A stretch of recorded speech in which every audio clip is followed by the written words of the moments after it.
वसिष्ठं शक्तिञ्च तत्पुत्रपराशरञ्च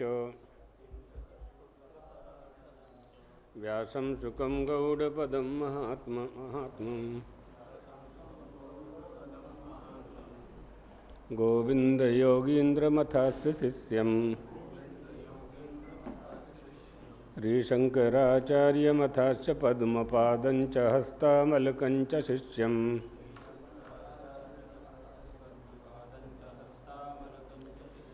तन्तोटकं वार्तिककारमन्यान्मद्गुरून् सन्ततमानतोऽस्मि।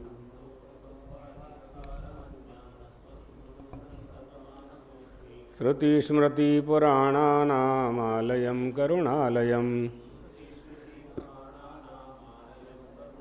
नमामि भगवत्पादं शङ्करं लोकशङ्करम्। शङ्करं शङ्कराचार्यं केशवं बादरायणम् सूत्रभाष्यकृतौ वन्दे भगवन्तौ पुनः पुनः। ईश्वरो गुरुरात्मेति मूर्तिभेदविभागिने व्योमवद्व्याप्तदेहाय दक्षिणामूर्तये नमः।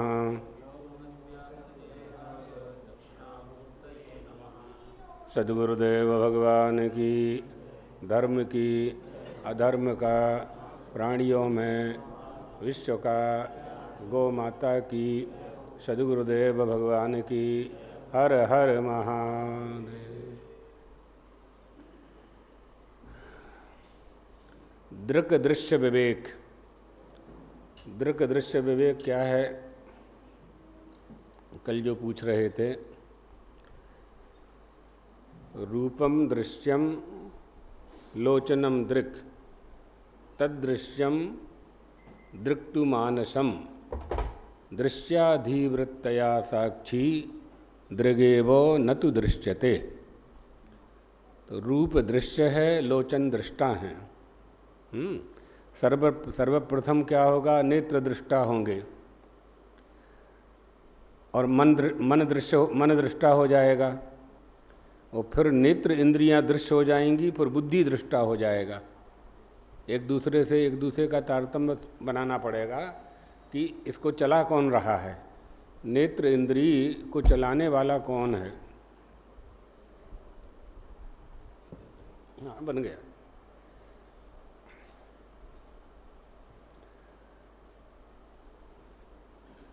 तो जो दृष्टा है वो कभी दृश्य नहीं हो सकता।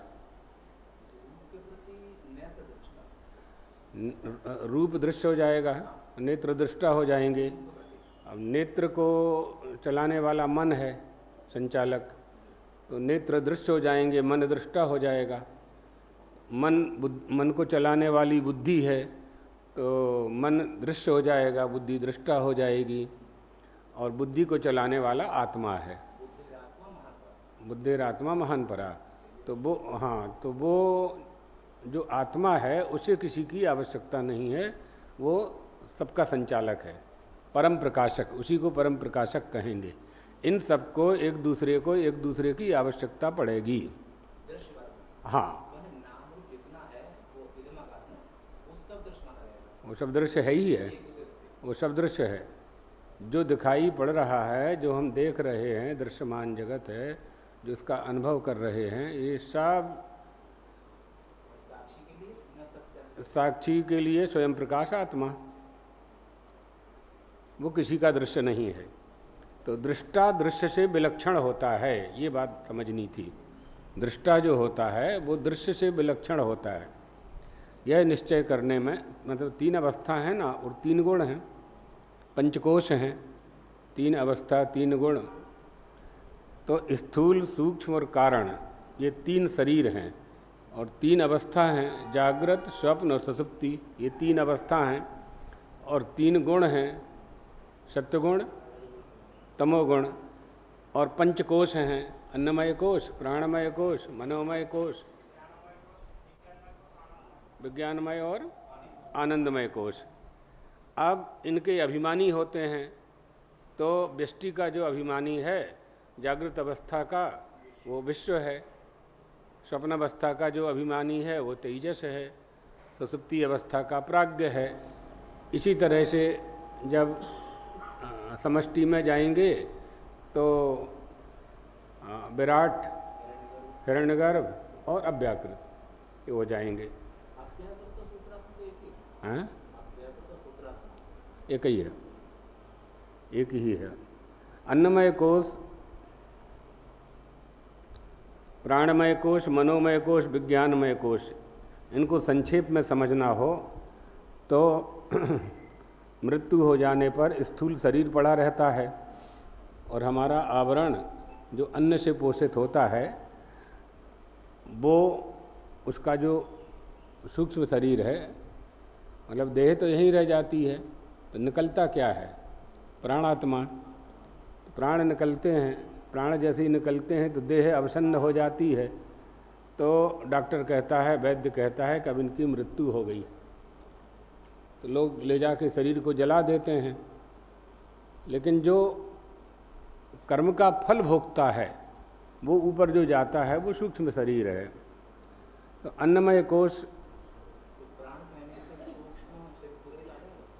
हाँ ले सकते हैं, हाँ प्राणात्मा, हाँ प्राणात्मा भी कह सकते हैं और सूक्ष्म शरीर भी कह सकते हैं। दूसरी कुर्सी दो ना, वो छोटी है, वो एक थी ना बड़ी वाली, वो लाओ, इसमें बैठते नहीं बनता, वहीं रख रहा है वो।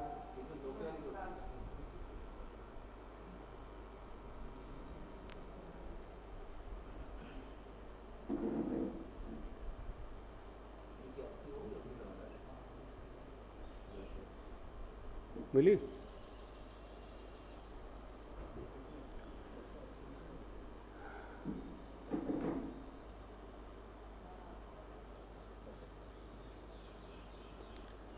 तो वो जो है जैसे पैरालिसिस हो जाता है, पक्षाघात हो जाता है, हाथ निष्प्राण हो जाता है,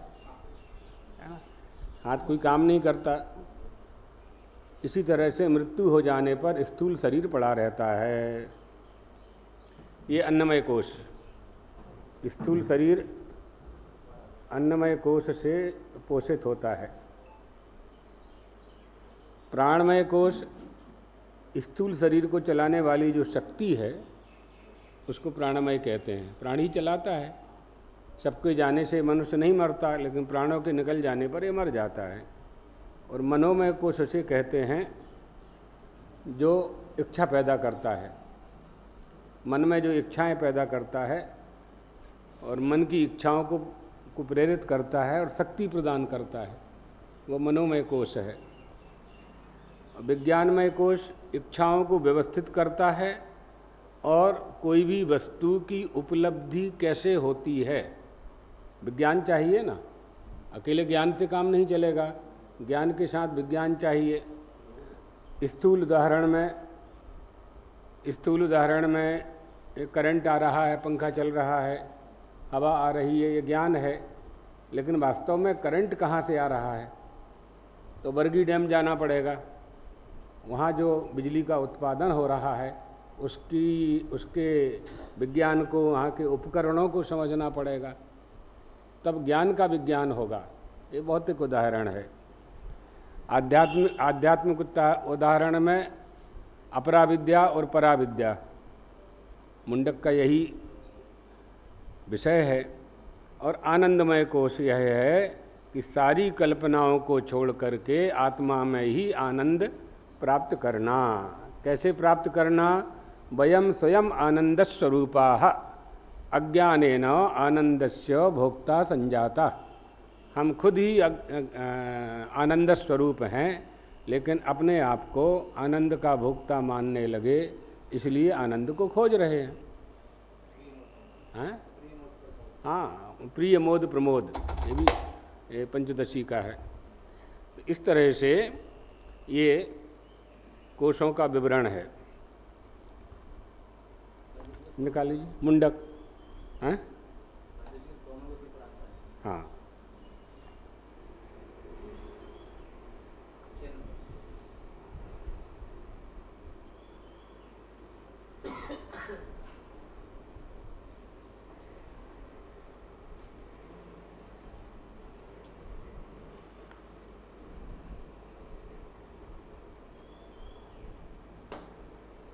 छठवां है ना, सातवां होगा, छठवां हो चुका था, है ना। अराइव नाथ रथा नाभऊ हुआ नहीं, या तो आप आए नहीं थे या समाधि में चले गए होंगे।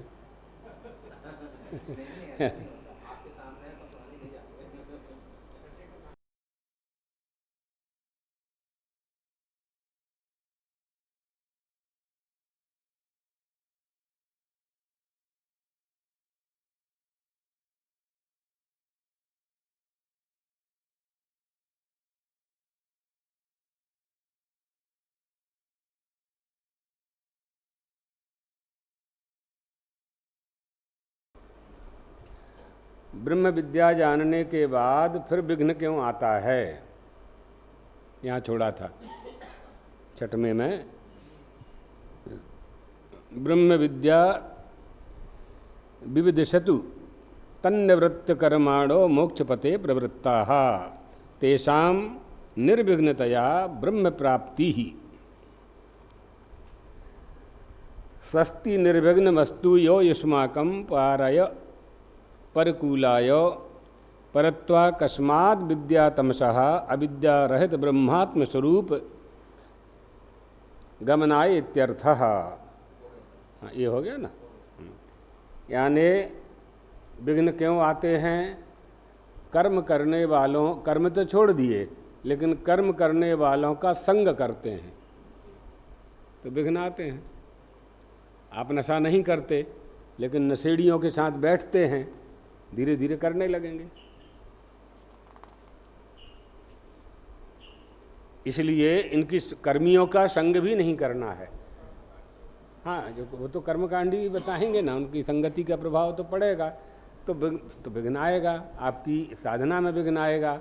आप कर्म को छोड़ करके सोहम की उपासना कर रहे हैं, ओंकार की उपासना कर रहे हैं, तो फिर वहाँ वासना आएगी कि हम यज्ञ करें, हम अभिषेक करें, हम कथा करें, हम कथा करेंगे तो हमको दक्षिणा मिलेगी, हम दक्षिणा से पाठशाला बनाएंगे, गुरुकुल बनाएंगे, यज्ञ करेंगे। ये सब जो कामनाएं उत्पन्न होंगी, ये करना कोई दोष नहीं है, लेकिन उसकी प्राप्ति में प्रतिबंधक है, ब्रह्मबोध में प्रतिबंधक है। इसलिए लौकिक पुरुष कहते हैं, तो सातवां आएगा ना। यह सर्वज्ञा सर्वविद्यस्यैष महिमा महिमा भुवि दिव्ये ब्रह्मपुरे हेश व्योनात्मा प्रतिष्ठितः मनोमयः प्राणशरीर नेता प्रतिष्ठितोन्ने हृदयं सन्निधाय तद्विज्ञानेन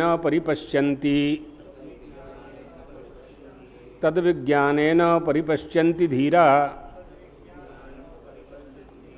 आनंदरूपमृतं यद् विभाति। आनंदरूपम अमृतम यद् विभाति, वो आनंद स्वरूप है, जो सर्वज्ञ है, सर्ववित है, और जिसकी प्रसिद्धि विभूति लोक में रहती है, वह आत्मा ब्रह्मपुर में यानी हृदय के आकाश में निवास करता है। वह मनोमय तथा प्राण और सूक्ष्म शरीर को एक स्थूल से दूसरे स्थूल देह में ले जाने वाला होता है। वही पुरुष हृदय में रहकर अन्नमय शरीर में बैठा है। उसका अनुभव हो जाने पर तत्वज्ञानी उस पुरुष का अच्छी तरह से साक्षात्कार कर लिया करते हैं। इन सबके रहते हुए भी साक्षात करने की बात कही जा रही है, क्योंकि संपूर्ण अनर्थ दुख आदि जो प्राप्त होता है मनुष्य को, वह आनंद स्वरूप अमृत तत्व ब्रह्म तत्व जो प्रकाशित हो रहा है, उसको न जानने से ही होता है। जितना ही दुख होता है मनुष्य को, अज्ञान के कारण ही तो होता है। जो वस्तु उसके पास है और वो नहीं जानता कि हमारे पास है, दुखी हो रहा है, दुखी हो रहा है। एक पिता का पुत्र था, उसका एक बहुत बड़ी ज़मीन थी, पिता की मृत्यु हो गई और उसको बालक को पता ही नहीं था कि हमारी बहुत बड़ी ज़मीन है, लेकिन ज़मीन थी उसकी, मालूम नहीं था उसको। जब वो बड़ा हो गया तो मजदूरी करने लगा, तो गांव के लोगों ने एकत्रित होकर के कहा कि भैया तू तो जमींदार है, तेरी उस गांव में इतनी ज़मीन पड़ी है तेरे पिताजी की। उछल पड़ा, मुदमाप देवा, प्रसन्नता से उछल पड़ा। ओहो, वो थी पहले से। शास्त्र क्या करता है? अज्ञात ज्ञापकत्वम शास्त्रम, अज्ञात का ज्ञापन कराता है। गांव वालों ने ज़मीन नहीं दी, गांव वालों ने ज़मीन बना करके नहीं दी, उस पर दया नहीं की, केवल ये बोध करा दिया कि वहाँ तुम्हारी ज़मीन है। इतना इस श्रवण मात्र से ही उसकी प्रसन्नता उसे प्राप्त हो गई। उस मोद आ गया। क्या अर्थ है मोद प्रमोद का, बताइए? हाँ, प्रिय मोद, प्रिय माने इच्छा, मोद माने सम्मुख है, सामने आ चुके। प्रमोद आस्वादन, रसगुल्ला खाया। ये ब्रह्म पुच्छम प्रतिष्ठा, वो मैं भी मोद प्रमोद की बात, वो तरीका है। ये जो है ये पंचदशी का है, प्रिय मोद प्रमोद। एक किसी वस्तु को प्राप्त करने की जो इच्छा होती है उसको प्रिय कहते हैं, हमारी प्रियता है वहाँ। और उसकी प्राप्ति हो जाना, मिल जाना, उसको मोद कहते हैं। और फिर उसका आनंदानुभव कर लेना, जलेबी खाने की इच्छा होना, फिर जलेबी दृश्य हो जाना, फिर जलेबी के रस का स्वाद जीव को प्राप्त हो जाना, ये प्रमोद है। पंचदशी में देखना, वहाँ बहुत अच्छे से विस्तार से, हाँ, तैतरी में दूसरे ढंग से है। चलिए भाष्य में आ जाइए। 7वें का भाष्य है, योऽसौ तमसः परस्तात् संसार महो दधिम तीर्त्वा गंतव्या पर विद्या विषयः सकस्मिन् वर्तत इत्याह यह सर्वज्ञाः सर्वविद व्याख्याताः। मिला? आपको मिल गया? हाँ, हाँ, नहीं, मुंडक, हाँ। ये जो ओंकार है उसका आलंबन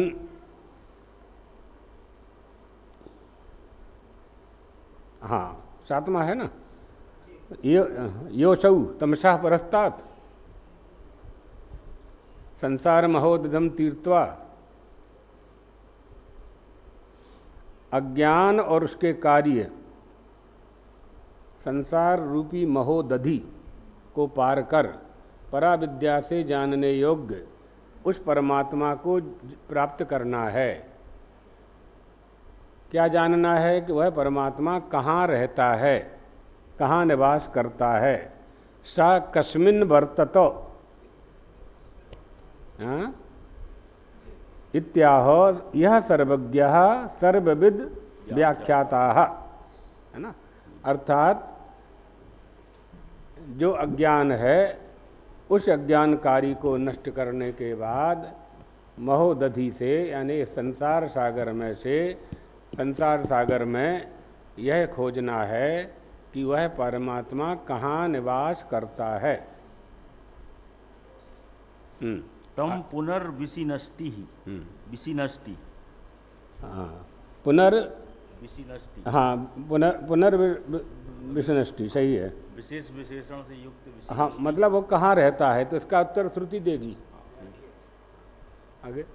कोश यस्यैष प्रसिद्धो महिमा विभूति ही। वो कौन सी महिमा है, कौन सी प्रसिद्धि है, किस प्रसिद्धि से उसे जाना जाता है, ये उसकी विभूति है। मतलब वो अपने स्वराज्य सिंहासन में ही अवस्थित है। हाँ, सही। उसको किसी अधिष्ठान की जरूरत नहीं है, स्वयं का अधिष्ठान। यो असौ ना, यो असौ, यो असौ का ही यहाँ पर दिया है विष्णु। क्या? यो असौ, हम्म, असौ मन हुआ यह जो, हम्म, माने जो पांचों कोशों के अंतरतम में और ब्रह्मांड सर्वमात्र तिष्ठति हम्म, असौ में। हम्म। तो इसी की व्याख्या हम विष्णु शब्द करके ऐसे और आनंदगिरी में होगी। आपको क्या है? आपके में नहीं, सबके में एक ही है। शंकर भाष्य केवल पकड़ो आप बस। अगर उसमें कोई विशेष बात है आनंदगिरी में तो बताइए। आनंदगिरी देखना। आनंदगिरी आनंदगिरी विष्णु ष्टी अच्छा अच्छा। सर्वेश्वरत्व मनोमयत्वादि गुण विशिष्ट ब्रह्मणो हृदय पुंडरी के ध्यानंच मुक्तिफलम मंद ब्रह्मविदो विधीयत इति दर्शयितुम आह योसौ तमसा परस्ताद इत्यादिना जीवन सर्वज्ञः सर्वविद् इति मन्त्रे यः अर्थः उक्तः, हम्म, यः सर्वज्ञः सर्वविद् इति मन्त्रे यः अर्थः उक्तः, सः एव अर्थः पुनः अस्मिन् मन्त्रे विशेषतया उच्यते। एवं विशेषतया उक्तमस्ति। साधु। विशेषतया विशिनस्ति। ठीक है। वो तो जितनी टीकाएं देखेंगे उसमें विशेषता पर विशेषता मिलती जाएगी, क्योंकि इसी का अर्थ तो सूत्रार्थ है, भाष्यार्थ है। भाष्यम भाष्य विदो विदु, है ना। सूत्रार्थो वर्णते यत्र यस्य सूत्रानुकार भी।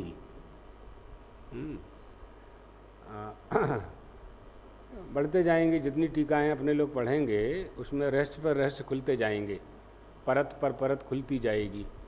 केवल अभी शंकर भाष्य ले लें तो उसमें अनुकूलता रहेगी। फिर दूसरा, जहाँ शंकर भाष्य में ग्रंथि न खुले तो आगे बढ़ें। कोसौ महिमा। हाँ, तो यश्चैष प्रसिद्धो महिमा विभूति को असौ महिमा। हाँ, वो कौन सी महिमा है जिसकी प्रसिद्धि महिमा यानी विभूति। महिमा का अर्थ क्या करेंगे? विभूति अर्थ करेंगे। हाँ, आगे। यस्य इमे द्यावा पृथिव्यौ शासने विधृते तिष्ठतः सूर्या चंद्रमसौ यस्य शासने अलात चक्रवत अजस्रम भ्रमतः। हाँ, अलात कहते हैं कि किसी लकड़ी में कपड़े को फंसा करके तेल बोर करके उसमें आग लगा दें और फिर उसको घुमाएं। तो दो आग एक प्रतीत होती है। हाँ, दो आग एक प्रतीत होती है। हाँ, तो कई चिंगारियाँ जहाँ निकलती हैं, कई लपटें जहाँ निकलती हैं, इसको दो तरह से समझते हैं। आगे। सूर्य चंद्र सदा अलाद चक्र की जैसे घूमते रहते हैं। यस्य शासने सरितः सागराश्च स्वगोचरम न अतिक्रामन्ति। वो ऐसा शासक है जिसके शासन में नदी और समुद्र अपनी मर्यादाएं नहीं तोड़ते। आगे। तथा स्थावरम जंगमम च यस्य शासने नियतम। जिसके शासन में स्थावर और जंगम सब नियम पूर्वक काम करते हैं। जो उसकी सृष्टि है, जिस सृष्टि का उसने निर्माण किया है और सृष्टि का जो विधान बनाया है उसी के अनुसार सब चल रहे हैं, ऐसा उसका शासन है। अभी किसको कह रहे हैं? अक्षर ब्रह्म को, हैं? ओंकार को। धर्म, धर्म जो विधि निषेध है, हाँ। धर्म से ही सब पूरा चल रहा है ब्रह्मांड। सही है। हाँ, आगे। अर्तवः ऋतवः होगा। ऋतवः। हाँ, ऋतवः। अयने अब्दाश्च यस्य शासनम नातिक्रामन्ति। हाँ, नातिक्रामन्ति, जिसके शासन में अतिक्रमण नहीं होता। किसका अतिक्रमण नहीं होता? वर्ष का, आयन का, दक्षिणायन का, उत्तरायण का या ऋतुओं का, इन सब का अतिक्रमण नहीं होता।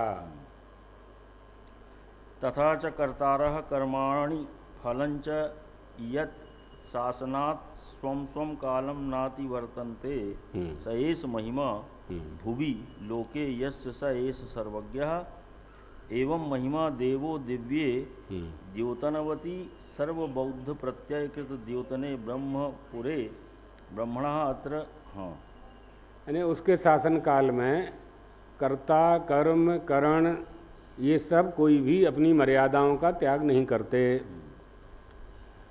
ऐसी उसकी महिमा है, आगे आएगा शायद। एस महिमा भूवि लोके। हाँ, भुवि यानी पृथ्वी।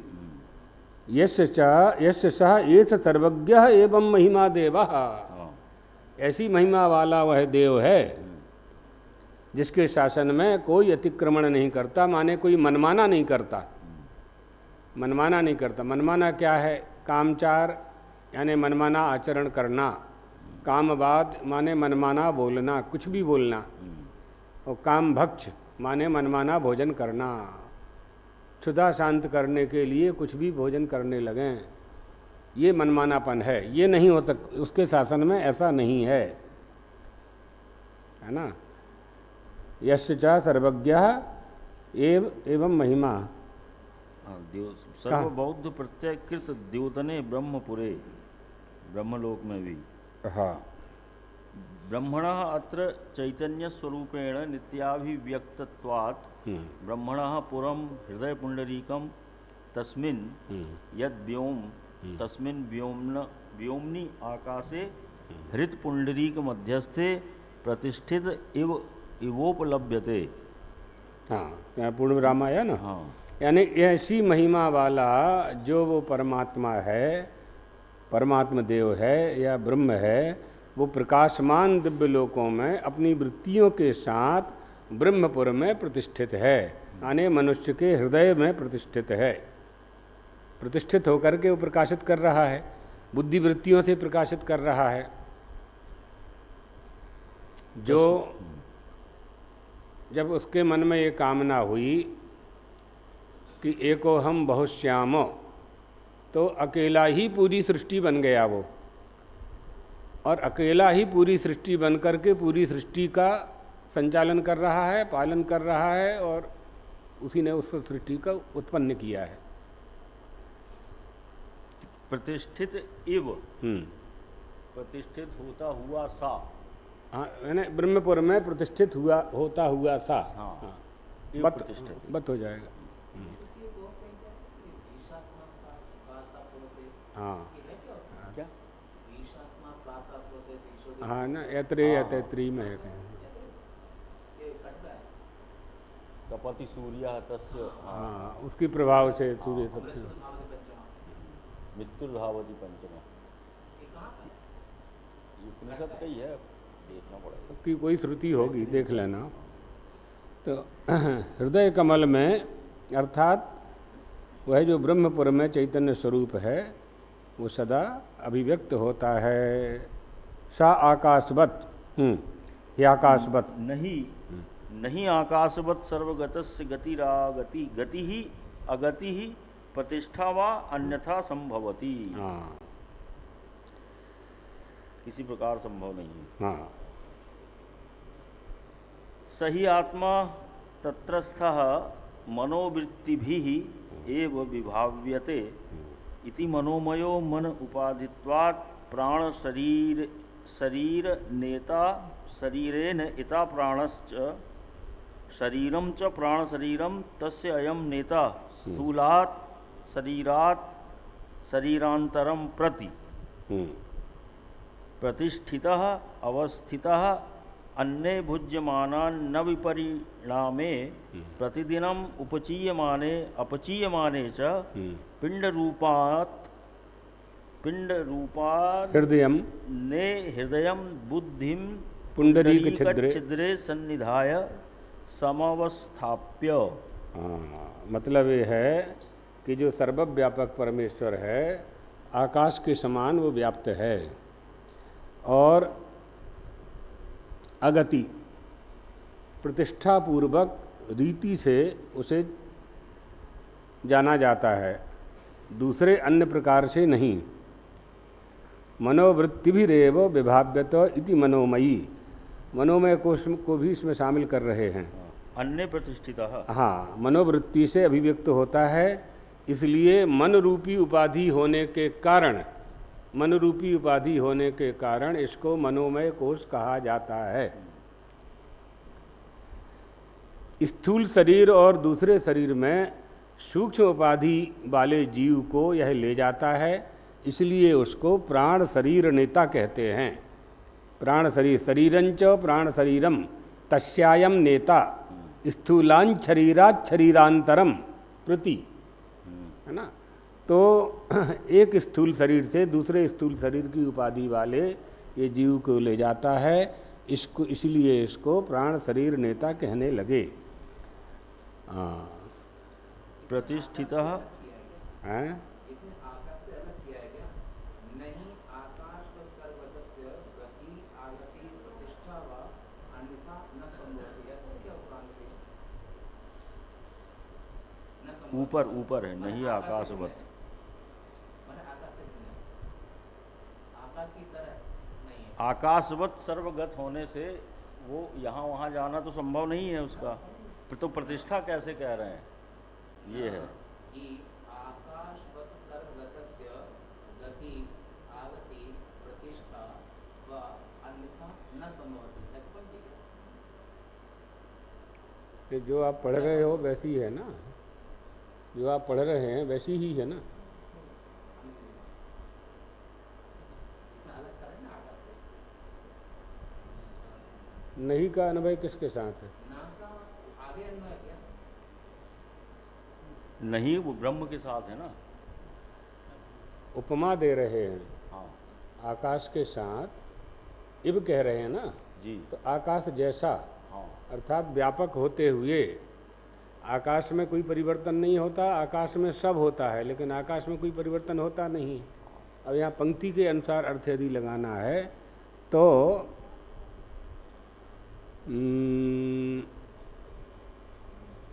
ना का न संभवति यहाँ लगेगा क्या?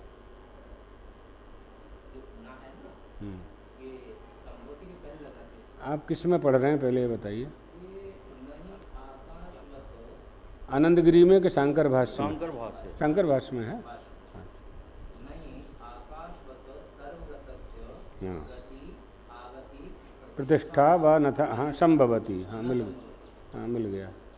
ठीक है, टिप्पणी में है ना। हाँ, इसकी भर जाएगा।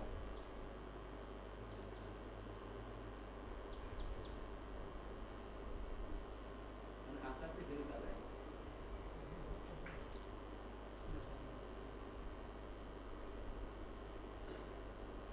आनंद में क्या है? उपाधिना विना आनस्य उपाधिना विना अस्य आकाशवत् सर्वगत व्याप्तिः इति आत्मनः निश्चितं विद्यते। उपाधिं पुरस्कृत्य एव तस्य प्रतिष्ठा संभवति। उपाधिना विना प्रतिष्ठा न संभवति। उपाधि किम् अस्ति अत्र? मनः उपाधि। मनोपाधि। तो मनोमय कोशस्य वार्ता अस्ति न हाँ, तदेव पूर्वम्। अत्र यः प्रसङ्गः प्रचलति स मनोमय कोशस्य अग्रे आगमिष्यति।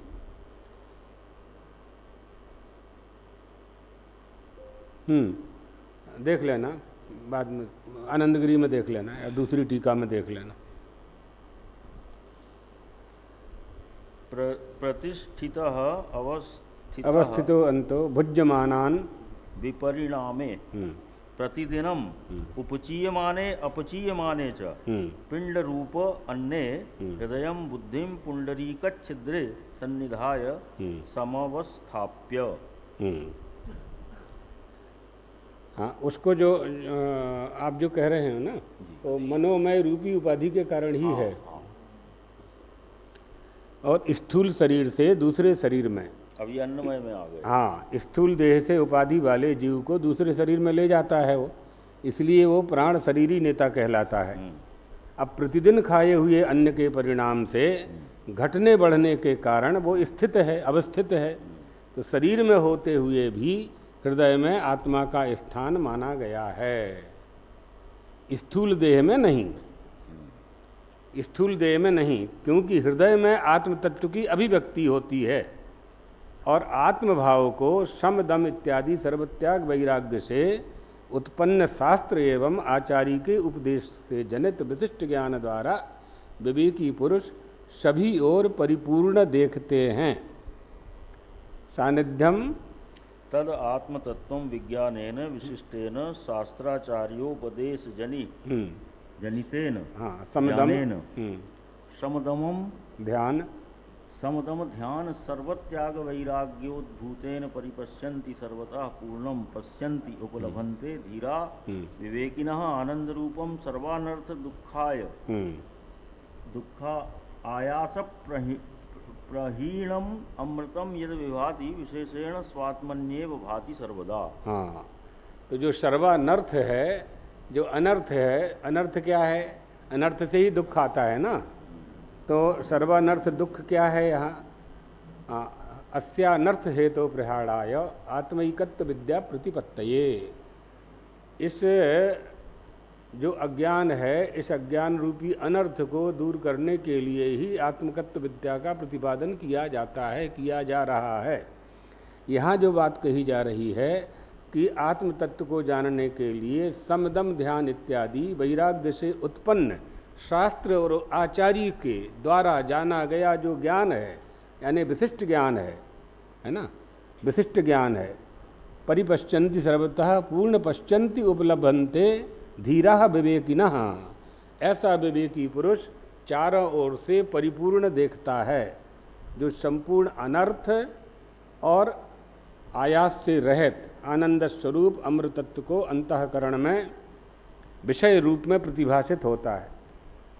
अर्थात उसका जो सर्वज्ञत्वादि गुण है, उस गुण से विशिष्ट ब्रह्म का हृदय पुंडरीक में ध्यान करने वाले मंद बुद्धि को क्रम से मुक्ति प्राप्त होती है। माने सर्व दुखा सर्वानर्थ दुख मूल अज्ञान, अज्ञान से जन्म, तो वो जन्य जनक से परे है, वो जन्यता नहीं बन रही है। यद्यपि प्राणमय मनोमय कोष में वो प्रकट हो रहा है, लेकिन पैदा नहीं हो रहा है। दुख जन्म प्रवृत्ति दोष मिथ्या ज्ञानानाम उत्तरोत्तरापायात तदनंतर अपायात इति अपवर्गः निःश्रेयश्चाधिगमाः तत्त्वज्ञाना निःश्रेयश्चाधिगमाः। तो एक दूसरे से एक दूसरे का तारतम्य है। दुख क्यों आया, है ना? आत्मनः किम निमित्तम दुखम। जब हम मनुष्य बने तो मनुष्य होना किसी पुण्य का फल है। फिर मनुष्य होने के बाद दुख क्यों आया? मनुष्य होना तो पुण्य का फल है ना।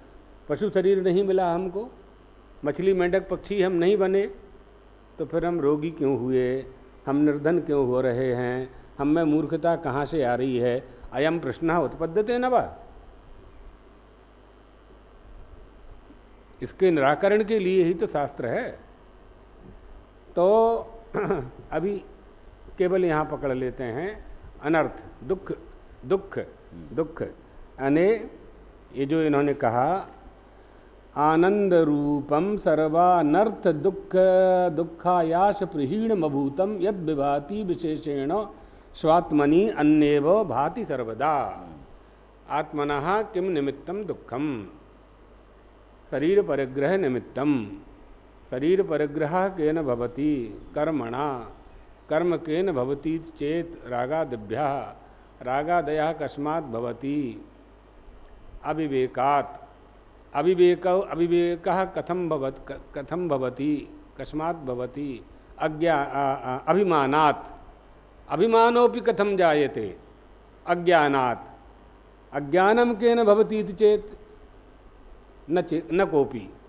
सत्वाभ्याम नहीं कह सकते अज्ञान कहाँ से आया। क्यों? जैसे ज्ञान आया है वैसे अज्ञान भी आया। जहाँ से ज्ञान आया है वहीं से अज्ञान भी आया है। जीवेश्वर विशुद्धौ चेत तथा जीवेशयोर्भेदः अविद्या तत्चितेर्योगः षडस्माकम अनादयः। ये 6 अनादि हैं। जीव, ईश्वर, ज्ञान, अज्ञान, विद्या, अविद्या, ये 6 अनादि हैं। जीवेश्वरौ विशुद्धा चेत तथा जीवेशयोर्भेदः, है ना, ये सब अनादि हैं। जहाँ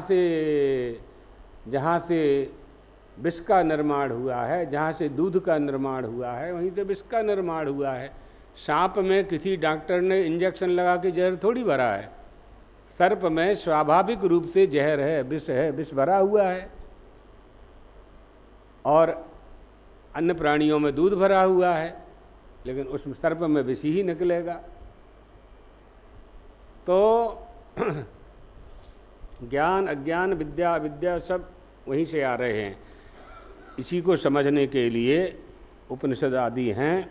और दुख एवं आयास से रहित आनंद स्वरूप अमृत रूप अंतःकरण में जो सदा रहने वाला है, जो विशेष रूप से अवभाषित होता है, वह सर्वगुण विशिष्ट ब्रह्म का हृदय पुंडरीक में ध्यान करने वाले मंद बुद्धियों को क्रम से मुक्ति प्राप्त होती है।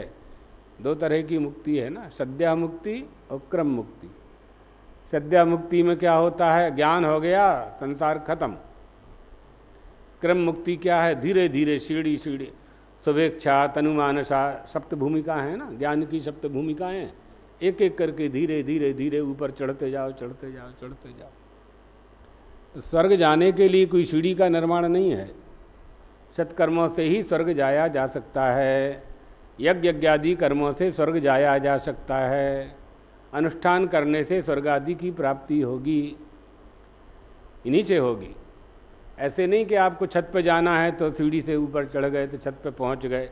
स्वर्ग ऐसे नहीं पहुंच सकते। उसके लिए सत्कर्म करने होंगे, उनका पुण्य होगा, वो पुण्य का फल प्राप्त होगा, उस पुण्य के फल को लेकर के स्वर्ग जाएंगे। चलिए 8वां, विद्यते हृदय ग्रंथि छिद्यन्ते सर्व संशयः क्षीयन्ते चास्य कर्माणि तस्मिन् दृष्टे परावरे। पर अवर बराबर, परमपि यस्मात् अवर, जो कारण रूप से पर और कार्य रूप से अपर है ना, वह ब्रह्म तत्व का जो साक्षात्कार हो जाने पर जीव की आत्म अनात्म अध्यास रूपी हृदय की ग्रंथि टूट जाती है, छूट जाती है, संसार के प्रपंच से वह मुक्त हो जाता है। क्यों? जो उसका जानने योग्य पदार्थ है, जो प्रमेय है उसका, माने जो प्रमाता का प्रमेय या ज्ञेय है, जो ज्ञेय है, जो जानने योग्य पदार्थ है, जब हम उसे जान गए तो मुक्त हो गए। का प्रारब्ध का क्या होगा? प्रारब्ध के सारे कर्म छीण हो जाएंगे। क्षीयन्ते चास्य कर्माणि, प्रारब्ध से भिन्न जितने भी कर्म हैं सब क्षीण हो जाएंगे। प्रारब्ध का तो भोगना पड़ता है। इसलिए जीव की आत्म अनात्म अध्यास रूपी हृदय ग्रंथि जब छूट जाती है, ग्रंथि से ग्रंथि का विमोचन ग्रंथि करेगा, तो ग्रंथ ही करेगा। ग्रंथ से भी नहीं होती तो गुरु करेगा। तो गुरु, ग्रंथ और ग्रंथि, और जब इसे ज्ञान हो जाए तब विद्यते हृदय ग्रंथि, हृदय की जो ग्रंथि है, चिज्जड़ ग्रंथि है, उससे मुक्त हो जाता है। क्या कह रहे हैं? अस्य परमात्म ज्ञानस्य फलमिदमभिधीयते को अर्थः परमात्म ज्ञानं विद्यते, ज्ञानस्य फलं किमिति अनेन मन्त्रेण उच्यते। ज्ञानस्य फलं किमिति? प्रत्यगात्मा परमात्मा। हाँ, प्रत्यगात्मेति गीयते। साभासम विष्टुपहतम प्रत्यगात्मेति व्यष्टिवच्छिन्न चैतन्य प्रत्यगात्मेति गीयते। साभासम विष्टुपहतम सत्तादात्मेन तद्गुणै। तो जो प्रत्यगात्मा है, तो व्यष्टि और समष्टि दो है ना, तो व्यष्टि वच्छिन्न चैतन्य, चैतन्य तीन प्रकार के हैं, प्रमातृ चैतन्य, प्रमाण चैतन्य और विषय चैतन्य चेति, तीन तरह का चैतन्य है। तो यहाँ व्यष्टिवच्छिन्न चैतन्यम, जो व्यष्टि है यानी जीव संज्ञा हो गई है जिसकी, अर्थात व्यष्टि में ही ये विश्व तेजस प्राज्ञ होता है। जागृत में ये विश्व हो जाता है, स्वप्न में तेजस हो जाता है, कहा जाता है, और सुषुप्ति में प्राज्ञ। तो ये जो चैतन्य है जो व्यष्टि अवस्था वाला है, यानी प्रत्यक भिन्न, इसी से ले लें जी। अस्य परमात्म ज्ञान से पढ़िए। अस्य परमात्म ज्ञानस्य फलमिदं विधीयते विद्यते हृदय ग्रंथि अविद्या वासना प्रचयः बुद्धि आश्रयः कामः कामा येस्य हृदय श्रिताः कठोपनिषद इति श्रुति प्रत्यांतरात् पूर्ण विराम है, अर्थात अपरोक्ष ज्ञान का फल है ये। एक परोक्ष ज्ञान होता है और एक अपरोक्ष ज्ञान होता है, तो ये अपरोक्ष ज्ञान का ही फल कहा जाएगा, क्योंकि अविद्या और वासना का जो प्रचय है वो आश्रित है। वो किसके आश्रित है? काम के आश्रित है, और जो काम के आश्रित है उसी का वही तो गांठ है, वही ग्रंथि है। ग्रंथि कोई अलग से तो है नहीं, वही प्रचयाक्ष संयोग। हाँ, कपास का जो आपस में मिलना है, ये न्याय में प्रचय कहा है। हाँ, वही प्रचय है। तो हृदय की गांठ अर्थात जीव के हृदय में रहने वाली जो कामनाएं हैं वही गांठें हैं। अब ये चाहिए, अब ये चाहिए, अब ये चाहिए, यही गांठ है। इस गांठ को जब खोल देगा, छोड़ देगा, है ना, साड़ी चाहिए, धोती चाहिए, आभूषण चाहिए, कपड़ा चाहिए, कमरे में एसी चाहिए, पंखा चाहिए, सब चाहे कभी ख़त्म ही ना हो, और जब चाहे ख़त्म हो जाए समझो ग्रंथि खुल गई।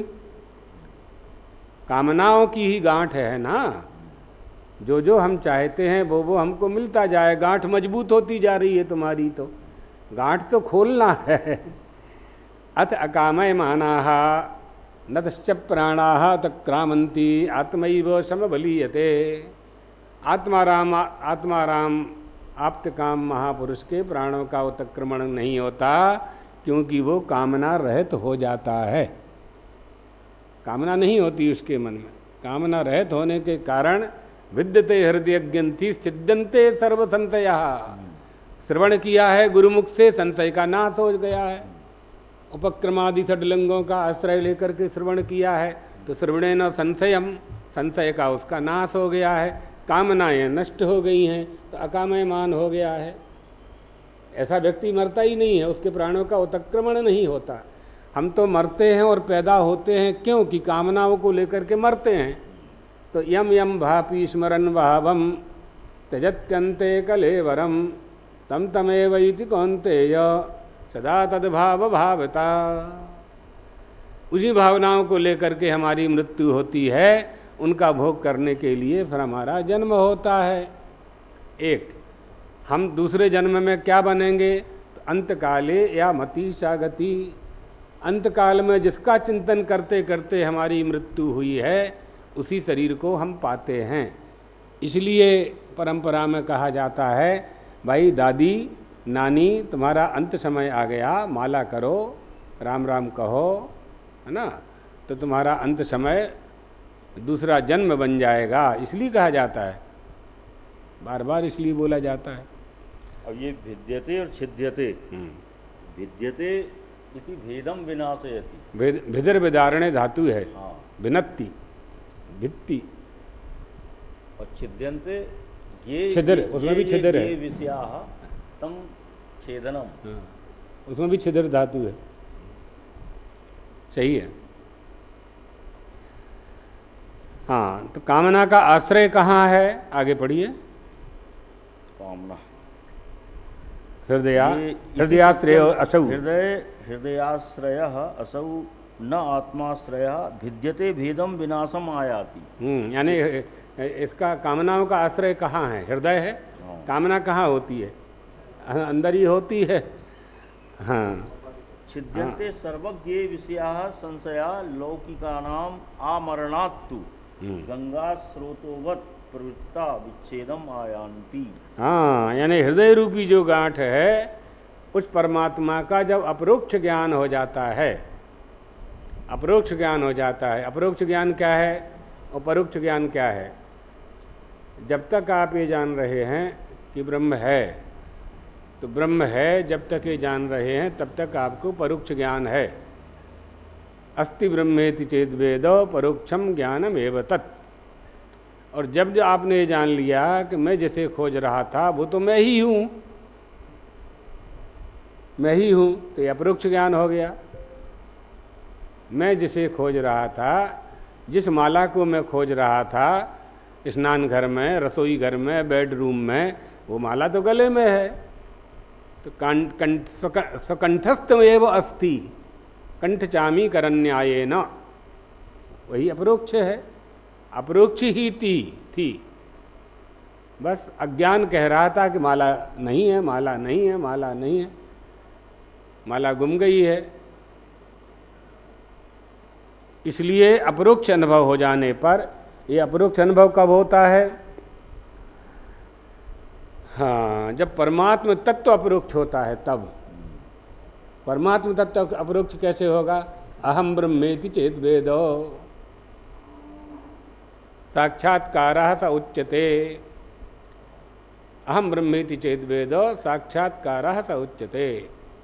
जिस ब्रह्म को मैं खोज रहा हूँ वह तो मैं ही हूँ। जिस ईश्वर को मैं खोज रहा हूँ वो तो मैं ही हूँ। जिस धन को मैं खोज रहा हूँ वो धन तो मैं ही हूँ।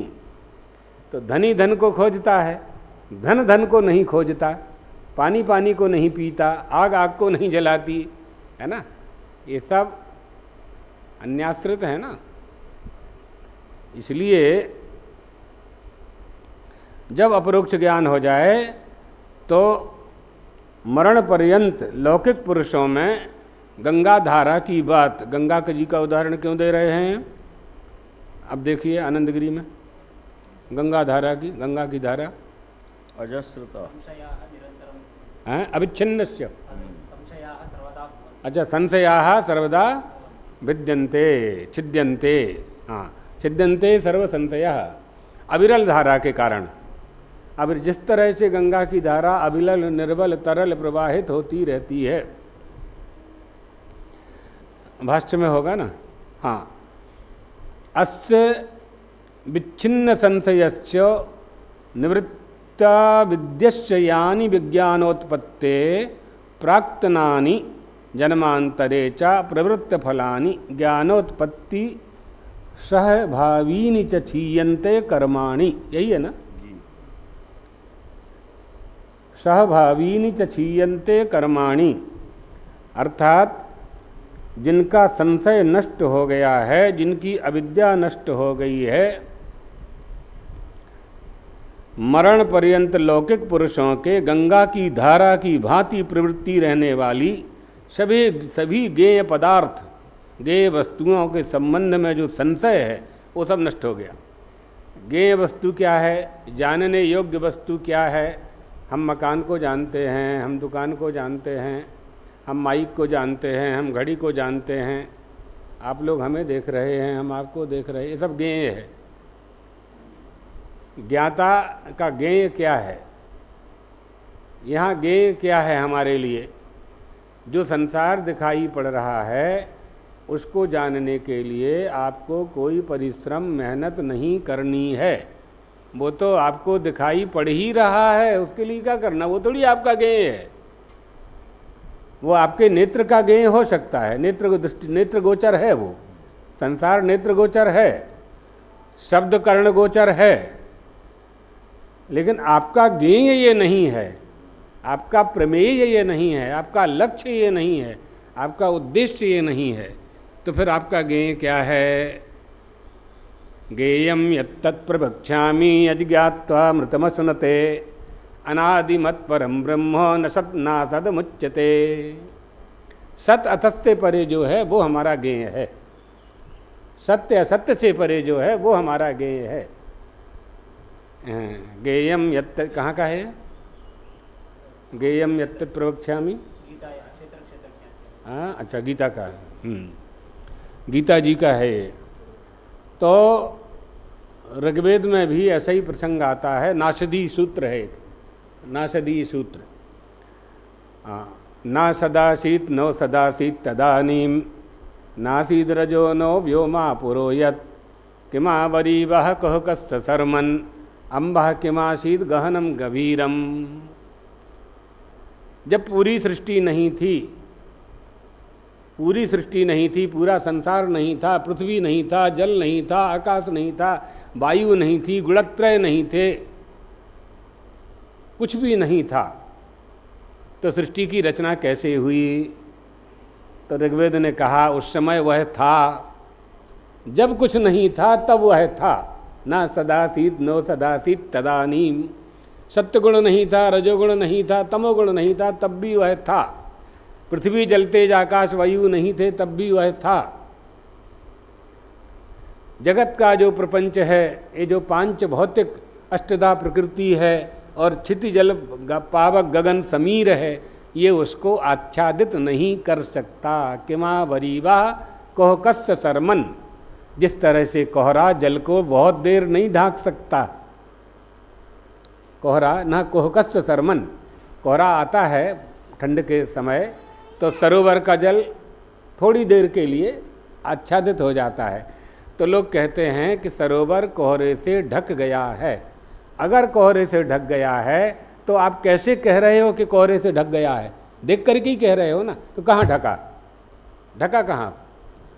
घनच्छन्न दृष्टिर्घनच्छन्न मर्कम यथा निष्प्रभम मन्यते चाति मूढ़ा। मूर्ख व्यक्ति कहते हैं कि सूर्य बादल से ढक गया, तो किसके प्रकाश में देख करके कह रहे हो कि सूर्य बादल से ढक गया? अगर ढक गया तो अमावस्या की रात्रि तो है नहीं, 12 बजे रहे हैं। हाँ? जैसे उल्लू कहता है कि, क्या कहता है उल्लू? सूर्य नहीं है, क्योंकि उसको दिखता ही नहीं दिन में। उल्लू को दिन में दिखता ही नहीं है। जब दिखाई पड़ता है तो सूर्य नहीं होता है। तो मनुष्य को उल्लू नहीं होना है ना। ये व्यवहार में बोलते हैं, यहाँ मध्य प्रदेश में बोलते हैं, देखो भाई हमको उल्लू मत बनाओ। हाँ, तो अब उसके दो अर्थ हैं। एक तो अर्थ तो ये है कि हम पहले से उल्लू हैं, तो हमें उल्लू को उल्लू क्या बनाना और दूसरा अर्थ ये है कि हम विद्वान हैं, हमको मूर्ख बनाने की कोशिश मत करो।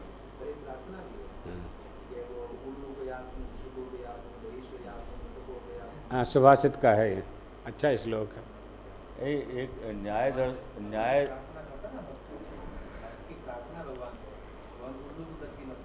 हाँ सही। तो वहाँ उल्लू की वृत्ति क्या है? औलूक के दर्शन, न्याय दर्शन, उलूक दर्शन कहते हैं जिसको तम का नाश करता है। नहीं, वो जो उल्लू है वो अंधकार का नाश कर देता है, मतलब उसको लिए अंधकार है ही नहीं। न्याय का अपर नाम औलूक के दर्शन है।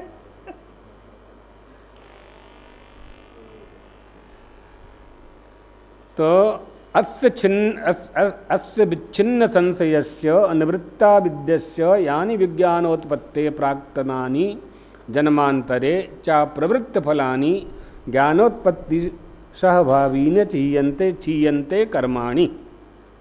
जिनका सर्वथा संशय नष्ट हो गया है और जिनकी अविद्या नष्ट हो चुकी है, जो भाग्यवान हैं, तत्वज्ञान के पूर्व जिन्होंने इस जन्म में, पूर्व जन्म में, जन्मांतर में जो किए हुए कर्म हैं, जो किए हुए कर्म हैं, प्राक्तनानि जन्मांतरे च प्रवृत्ति फलानि ज्ञानोत्पत्ति सहभावीन क्षीयन्ते कर्माणि। जिन्होंने अभी फल देना प्रारंभ नहीं किया है, ऐसे कर्म और ज्ञान उत्पत्ति के साथ भावी कर्म, इस जन्म में किए हुए कर्म, ये सब नष्ट हो जाते हैं, ये सब नष्ट हो जाया करते हैं। सहभावीन च क्षीयन्ते कर्माणि। क्षीयन्ते चास्य कर्माणि का अर्थ कर रहे हैं तृतीय पाद का, है ना। नत्वे तज जन्मारंभकाणि प्रवृत्तिफलत्वात् तस्मिन् सर्वज्ञे संसारिणि परावरे परंच कारणात्मना अवरम च कार्यात्मना तस्मिन् परावरे साक्षात् अहमस्मीति दृष्टे संसार कारणोच्छेदान मुच्यत इत्यर्थः। क्या अर्थ हुआ बताइए? संचित, प्रारब्ध और आगामी, ये विषय और परिस्थिति की अनुकूलता पाके जो कर्म फलोन्मुख होते हैं उन्हीं का भोग होता है।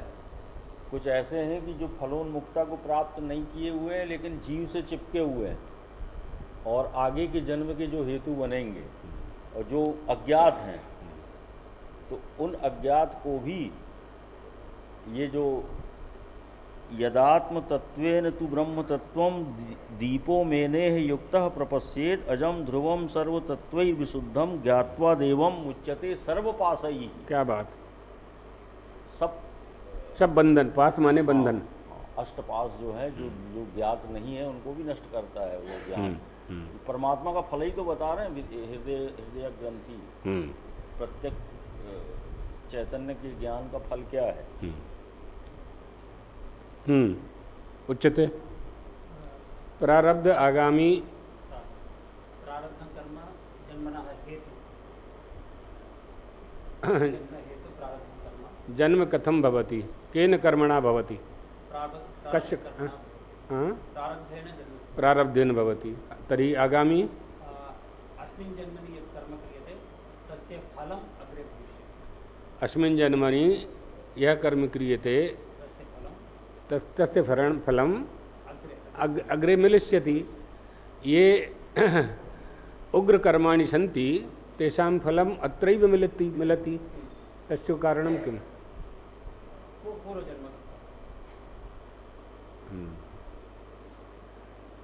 पूर्व जन्म कृतं पुण्यम और पूर्व जन्म कृतं पापम।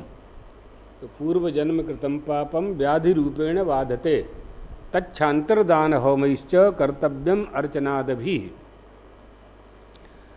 पूर्वजन्मश्च प्रमाण किमस्ति?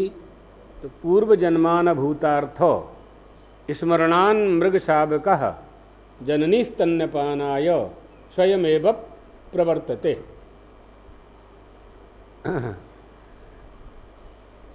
माँ का बछड़ा अपने आप दुग्धपान करने लगता है, पूर्व जन्म का ही संस्कार है ना, उसको कोई सिखाता नहीं है। गौ माता का बछड़ा अपने आप ही दुग्धपान करने लगता है। तो पूर्व जन्मान भूतार्थ स्मरणान मृग शावकः जननी स्तन्यपानाय स्वयमेव प्रवर्तते। कर्म फल भोक्ता का कोस्ति जीव यह करोति यह करोति सा एव प्राप्नोति। कुत्र प्राप्नोति, कदा प्राप्नोति? तो गच्छन्ति चान्तरिक्षे वा प्रविशन्ति महीतले न भुक्तम अपि क्षीयते। बिना भोगे कर्मों का फल कभी नष्ट हो नहीं सकता, भोगना ही पड़ेगा। जिसने जैसा किया है वैसा उसको भोगना ही पड़ेगा। इसलिए यहाँ जो कह रहे हैं कि प्राक्तनानि जन्मांतरे च प्रवृत्त फलानि ज्ञानोत्पत्ति सहभावीनि च क्षीयन्ते कर्माणि। तो क्षीयन्ते चाश्च कर्माणि तस्मिन् दृष्टे परावरे। कर्म कर्मणि कर्माणि बहुवचन, ठीक है ना? मैंने इसलिए तीनों कर्मों को बता दिया। अब जो ये सिद्धांत है कि बिना किए हुए नष्ट नहीं होगा, उसका भी अपवाद बता रहे हैं कि जो फलोन्मुख नहीं हुए हैं, जो भुक्त नहीं हुए हैं, वो भी नष्ट हो जाएंगे ब्रह्म ज्ञान से। जो फलोन्मुख हैं, हाँ, वो तो भोग से नष्ट होंगे।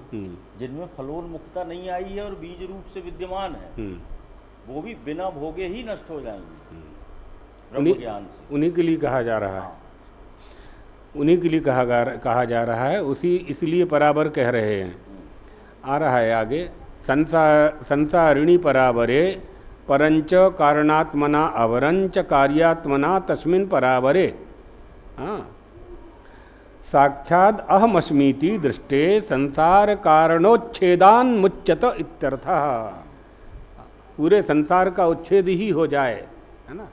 असंसारी सर्वज्ञ उस परावर के संसार के कारण अविद्या से नष्ट हो जाने पर वह तत्वज्ञानी मुक्त हो जाता है, क्योंकि कारण रूप से वह परमेश्वर कहा जाता है और कार्य रूप से अपर कहा जाता है। तो यह मैं हूँ इस प्रकार के अपरोक्ष अनुभव को वह उस परावर ब्रह्म का साक्षात दर्शन कहा गया है। वही जीवन मुक्ति का कारण है। अद्वैत ब्रह्म ज्ञान से जीवन मुक्ति और उपासना के ज्ञान से क्रम मुक्ति प्राप्त होती है, मुक्ति रूपी फल प्राप्त होता है। ये दोनों ही मंत्रों का ये तात्पर्य है, अर्थात उपासना और ज्ञान। क्रम मुक्ति, दो तरह की मुक्तियां हैं, क्रम मुक्ति है, सद्या मुक्ति है। सद्या मुक्ति क्या है? बोध हो गया, ब्रह्म बोध हो गया, संसार खत्म, न था न है न रहेगा, यही तत्वज्ञान है। और क्रम मुक्ति पहले धीरे धीरे धीरे उपासना करते करते करते करते शास्त्र और गुरु का आदेश पालन करते करते करते ऊपर की ओर बढ़ते जाएं। तो कारणात्मना अवरं और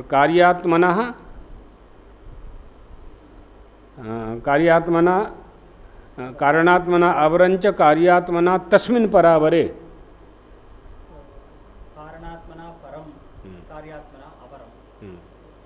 अवरम इति संसार जगत तत्र भिन्नमेव विद्यते। कथम? कार्यकारण भिन्नमेव तत् विद्यते इति अर्थः। कार्यात्मनापि भिन्नं कारणात्मनापि भिन्नं, उभयोः अन्यदेव विद्यते।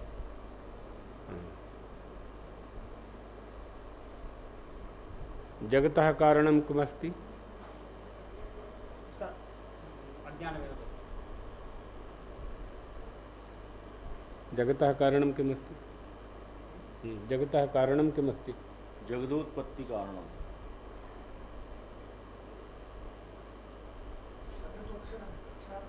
न अन्य भाष्यं त्यजतु, भाष्यं त्यक्त्वा वदतु। जगतः उत्पत्तेः कारणं किमस्ति?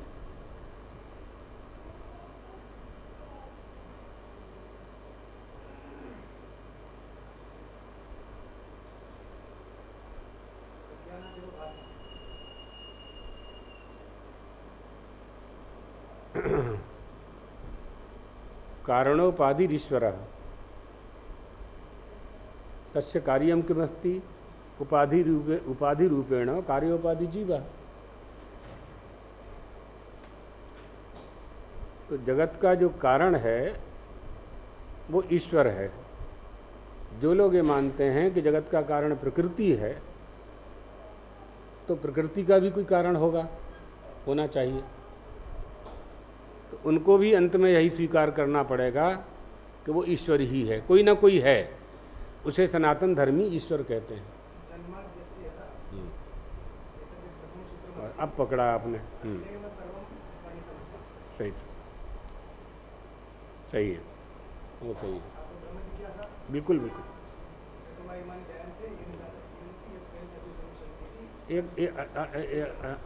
अत्र तु इयं कार्योपाधि तटस्थ लक्षण भवस्थिति तो वैमानि भूतानि जायन्ते तेन जातानि जीवन्ति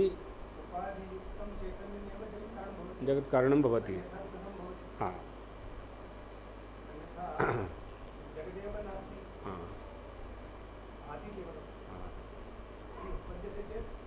अर्थात ब्रह्म के अज्ञान से ही जगत की उत्पत्ति होती है, यही आप कह रहे थे ना।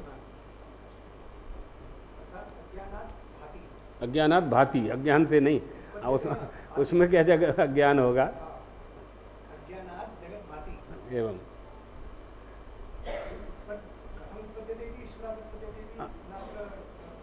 हाँ, दूसरा कोई संशय नहीं है उसमें, कोई विचिकित्सा नहीं है उसमें। लेकिन अज्ञान से जगत सत्य दिखाई पड़ता है। हाँ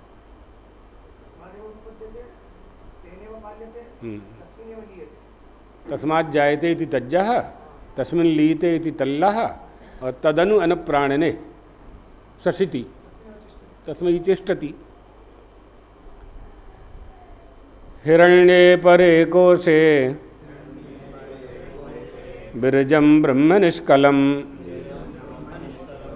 तच्छुभ्रं ज्योतिषां ज्योतिः तद्ददात्मविदो विदुः। प्रकाशमय होने पर भी वह कोश बुद्धि वृत्ति में विशुद्ध कला रहित ब्रह्म तत्व विद्यमान रहता है। हिरण्यमये परे कोशे, और जो विशुद्ध ज्योति स्वरूप है वही तत्व है, उसी को आत्मविद विदो विदुः, आत्मज्ञानी पुरुष उसी का साक्षात्कार करते हैं, उसी का आत्म साक्षात्कार करते हैं। उक्तस्यैव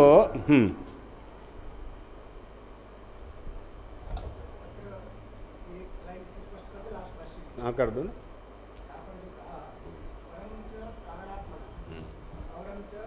कार्यात्मना, परमात्मा जो है वो कार्य रूप से, वो कारण रूप से, दोनों रूप से विद्यमान है।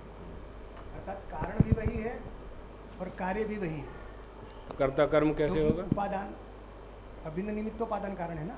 हाँ, वेदांत के अनुसार वेदांती तो यही मानते हैं। मिट्टी से घड़ा बना है और मिट्टी रूप ही है, क्योंकि अलग मानेंगे तो द्वैत हो गया। सही है। तो यहाँ पर कारणात्मना जो परमात्मा है, कार्य रूप से वही परमात्मा प्रकट हुआ है। अब इससे क्या हो गया का वही परमात्मा परावर है, पर है और अवर है। पर मतलब कारण रूप है और अवर मतलब कार्य रूप है। तो अब कहा कि उससे फायदा क्या हुआ कि भैया तस्मिन दृष्टे, उस परावर परमात्मा का दर्शन कर लेने से फिर वो सब फल मिलता है जो बताया, विद्यते हृदय ग्रंथि छिद्यन्ते सर्वसंशयाः, ये सब फल मिलता है जब उसको देख लें।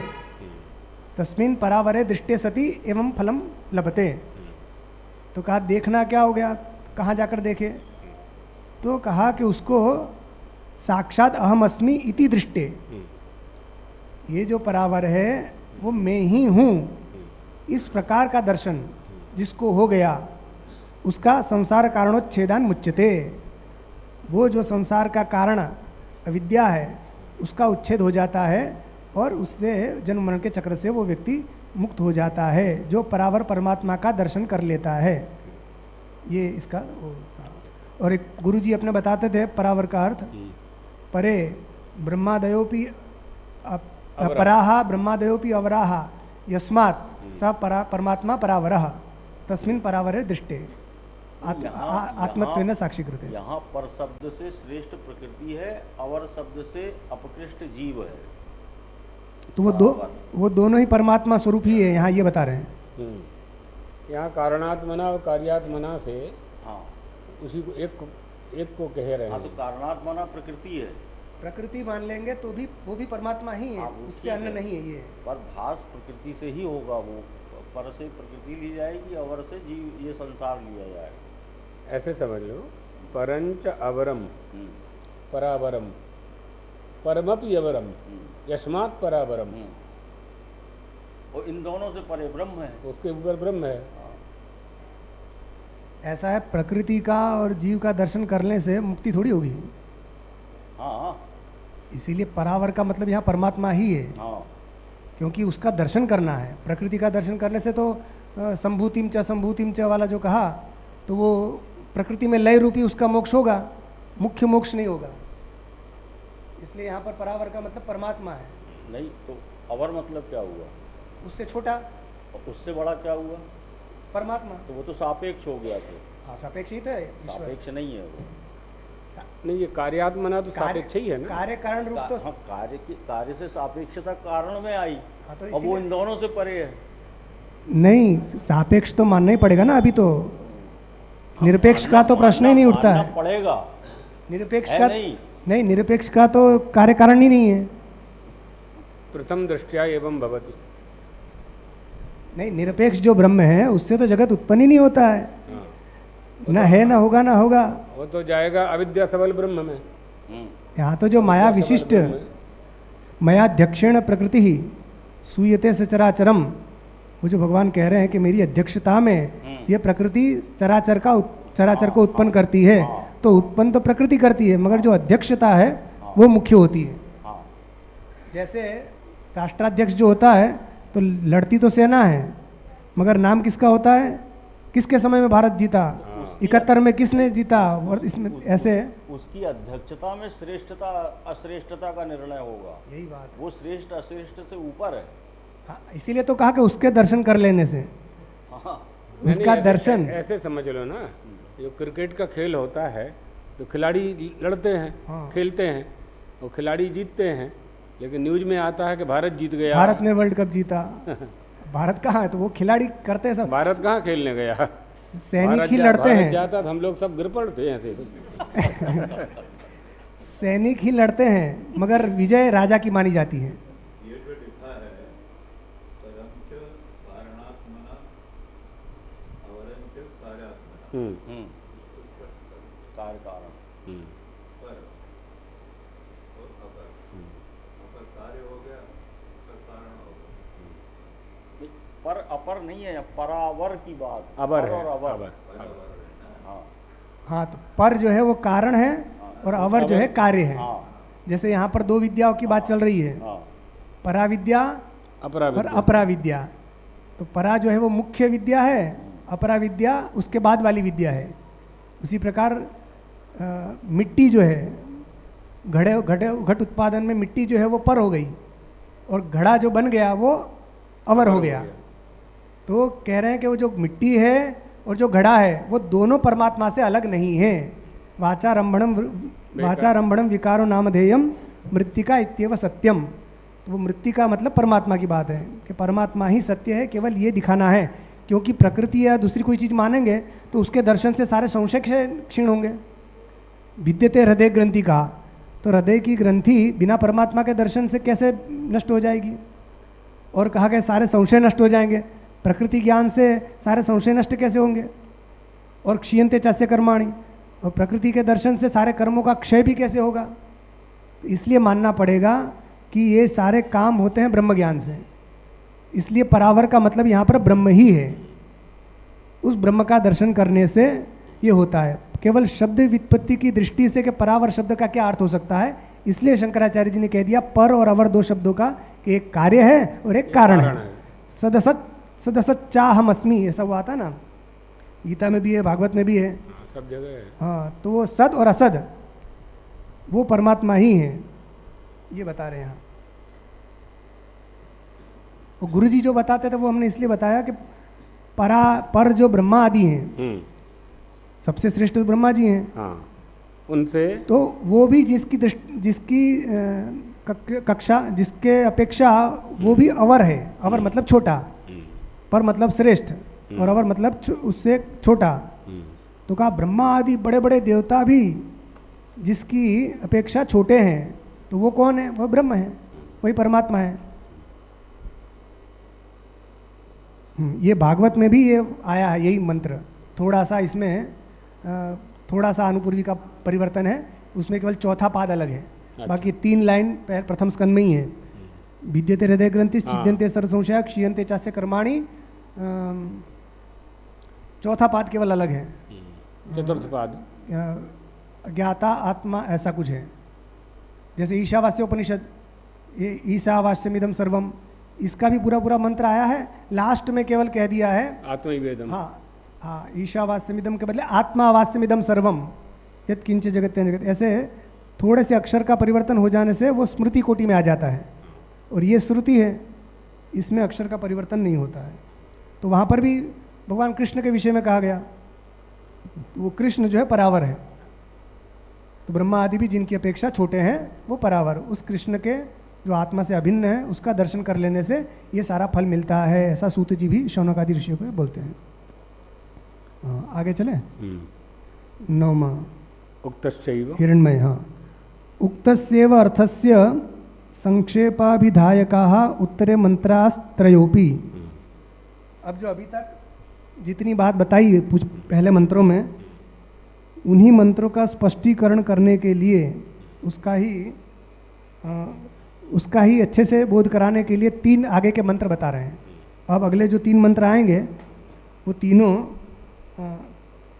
अगले का मतलब अंत तक, ये मुंडक के अंत तक, कोश आदि का, मतलब ये जो आगे मंत्र आएगा, न तत्र सूर्यो भाति न चंद्रताकम, और ब्रह्मवेदम अमृतम और ये हिरण्मय, ये तीनों जो मंत्र बताए हैं, ये जो अभी तक जो अर्थ कहा जा रहा था, उक्तस्यैव अर्थस्य संक्षेपाभिधायकाः, उसका संक्षेप में अभी जो विस्तार से बताया उसी का संक्षेप में 3 मंत्रों में बताएंगे। हिरण्मय इति, हिरण्मय का अर्थ है ज्योतिर्मय। वो परमात्मा कैसा? हिरण्मय। तो हिरण्मय मतलब ज्योतिर्मय। ज्योतिर्मय का भी अर्थ किया बुद्धि विज्ञान प्रकाशे, बुद्धि रूपी विज्ञान को जो प्रकाशित करता है।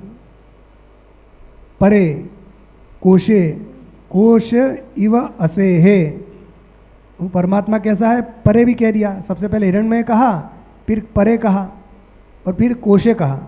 तो कोश का मतलब यहाँ पर म्यान है, म्यान। शंकराचार्य जी कहते हैं असे है इव कोशः, असे है मतलब तलवार, असी जैसे असे है कोश इव, जैसे तलवार के लिए म्यान होती है, उसी प्रकार ये परमात्मा को भी यहाँ पर कोश कह दिया, पर कोश कह दिया, परे कोशे। उसको जो जानते हैं उसका ये फल बता रहे हैं। आत्मस्वरूपोपलब्धि स्थानत्वात् परम तत्सर्वाभ्यांतरत्वात् तस्मिन् विरजम अविद्यादि अशेष दोष रजो मल वर्जितम ब्रह्म। अब वो ब्रह्म कैसा है?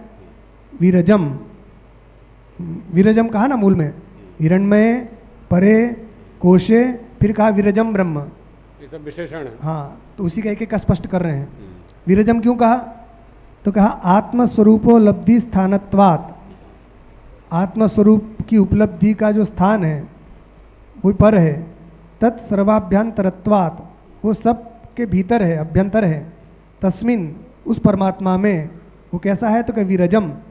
विरजम का मतलब कह रहे हैं अविद्यादि अशेष दोष रजो मल वर्जितम। रज, रज का अर्थ किया कि जो अविद्या आदि जितने भी, अशेष मतलब संपूर्ण, अविद्या आदि संपूर्ण जो दोष हैं यही रज है और यही मल है। इन समस्त मलों से जो रहित है उस ब्रह्म को विरजम कहा।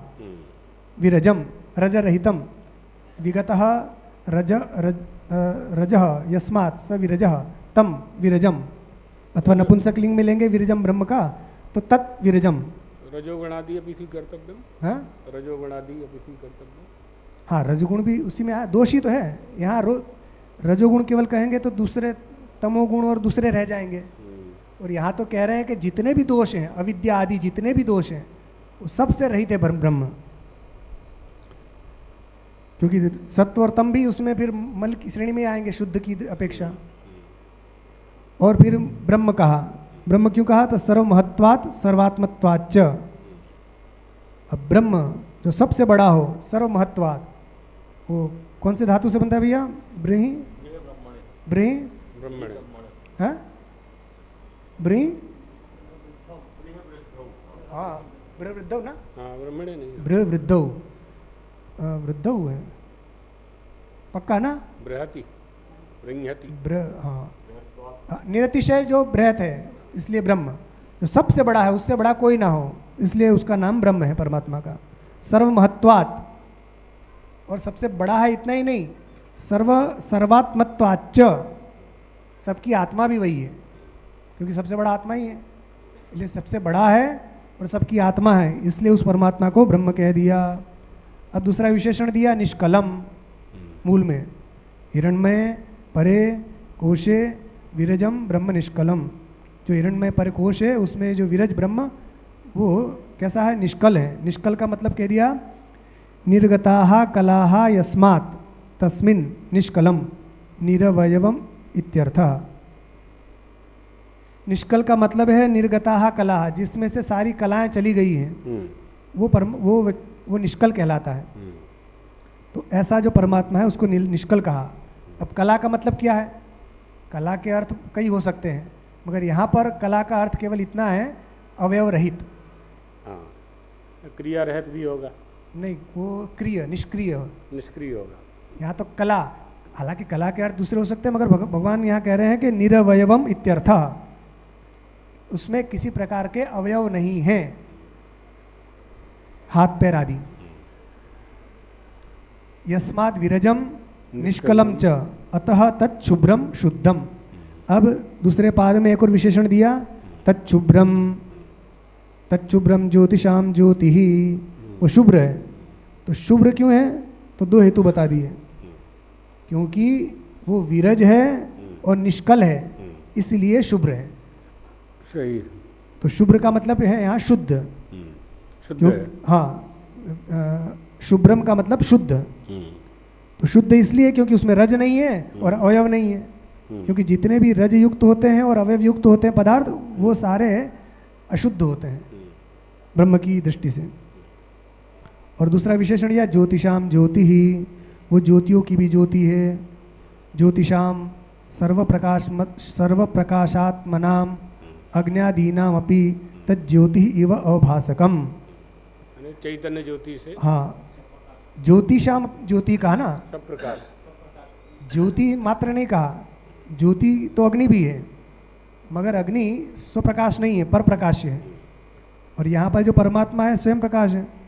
तो ज्योतिषाम, ज्योतिषाम का मतलब सर्व प्रकाशात्मनाम अग्न्यादीनाम अपि तज्ज्योति, जो सबको प्रकाशित करती है वो अग्नि आदि भी, वो उसकी भी ज्योति है। तज्ज्योति अवभासकम, ज्योति मतलब प्रकाश, अवभासक करने वाली। अग्न्यादीनाम अपि ज्योतिष्त्वम अंतर्गत ब्रह्मात्म चैतन्य ज्योतिर्निमित्तम इत्यर्थः। अर्थात अग्नि आदि का उदाहरण क्यों दिया? क्योंकि लोक में जो प्रसिद्ध है अग्नि, प्रकाशक रूप से दीपक जलाते हैं, तो दीपक ही सबका प्रकाशक होता है। तो अच्छी तरह से बुद्धि में उतर जाए, इसलिए कहा अग्नि आदि। हाँ, अग्नि को सब जानते हैं, दूसरा कोई प्रकाश बोल दे तो आगे दूसरे मंत्र में और भी बताएंगे सूर्य चंद्र तारा सबका, मगर अभी तो केवल अग्नि का बता रहे हैं। तो ज्योतिष्त्वम अंतर्गत ब्रह्मात्म चैतन्य ज्योतिर्निमित्तम इत्यर्थः। तो जो ज्योति है उसके अंतर्गत ही ब्रह्मात्म चैतन्य ज्योति ही निमित्त कर दिया गया। तो ब्रह्म को भी यहाँ ज्योति शब्द से कह दिया। तद्धि परम ज्योति ही यद अन्य अनवभास्यम आत्मज्योति ही तद्यात्मविदः आत्मानं स्वम शब्दादि विषय बुद्धि प्रत्यय साक्षिणम ये विवेकिनो विदुर विजानन्ति। अब कह रहे हैं तद्धि परम ज्योति, ज्योतिषाम ज्योति कहने का मतलब हो गया परम ज्योति। ज्योति को भी जो प्रकाशित करे वो ज्योति की ज्योति, वो आगे आएगा इसके बाद वाला मंत्र, इसी के बाद वही। हाँ, इसलिए उसको नहीं बता रहे, आगे आएगा तब। ठीक। हमारे ब्रह्म विद्यानंद जी का प्रिय मंत्र है वो। तो तद्धि परम ज्योति ही यद अन्य अनवभास्यम। परम ज्योति किसे कहते हैं? कि जो किसी अन्य के द्वारा भाषित न हो, किसी के द्वारा भाषित मतलब प्रकाशित, किसी के द्वारा जो प्रकाशित होती है वो पर प्रकाश्य हो गया, और जो किसी के द्वारा प्रकाश्य नहीं है वो सबका प्रकाशक हो गया, सबकर परम प्रकाशक जो ही आत्मज्योति, वही आत्मज्योति है। और जो आत्मवेत्ता है, आत्मविदः, उसी ज्योति को आत्मस्वरूप से जानते हैं। आत्मानं स्वम शब्दादि विषय बुद्धि प्रत्यय साक्षिणम, यानी ऐसे आत्म तत्वदर्शी ऐसा जानते हैं, हाँ, कि वो परम ज्योति है, उसी परमात्मा को जानते हैं, उसी परमात्मा को जानते हैं। वो कैसा है? तो शब्दादि विषय बुद्धि प्रत्यय साक्षिणम, शब्दादि जो 5 विषय हैं ये, और बुद्धि का जो ज्ञान है, बुद्धि का प्रत्यय, उसका जो साक्षी है। अर्थात बुद्धि का मतलब यहाँ अंतःकरण ले ले पूरा, तो अंतःकरण और विषय इन सब का जो साक्षी है, दृष्टा है, ये विवेकिनः विदुर विजानन्ति। तो जो विवेकी लोग हैं वो ऐसे आत्मा को जानते हैं। ते आत्मविदः, ते ही आत्मवेत्ता हैं। तद विदुः आत्म प्रत्यानुसारिणः, यस्मात् परम ज्योति तस्मात् त एव विदुर त एव तद विदुर नेतरे बाह्यार्थ प्रत्यानुसारिणः। मूल मंत्र में जो कहा तच्छुभ्रम ज्योतिषाम ज्योति तद्यद आत्मविदो विदुः तद यद आत्मविदो विदुः, ऐसा जो परमात्मा है, तद शब्द से कह दिया, उसको आत्मवेत्ता लोग आत्मस्वरूप से जानते हैं। यस्मात् परम ज्योति तस्मात् त एव विदुर ने तरे। अब कहा कि भाई विद्वान जानते, ऐसा क्यों कहा? कोई भी जान सकता है ऐसा शब्द कहते हैं? नहीं, क्योंकि विद्वान ही उस परमात्मा को जानता है। ने तरे, इतरे न, दूसरा नहीं जानता, इतर नहीं, कोई और व्यक्ति उस परमात्मा को नहीं इस रूप में आत्म रूप से नहीं जान सकता। क्या क्यों नहीं जान सकता? तो उसका कारण बता दिया, बाह्य प्रत्ययानुसारिण इतरे न जानन्ति।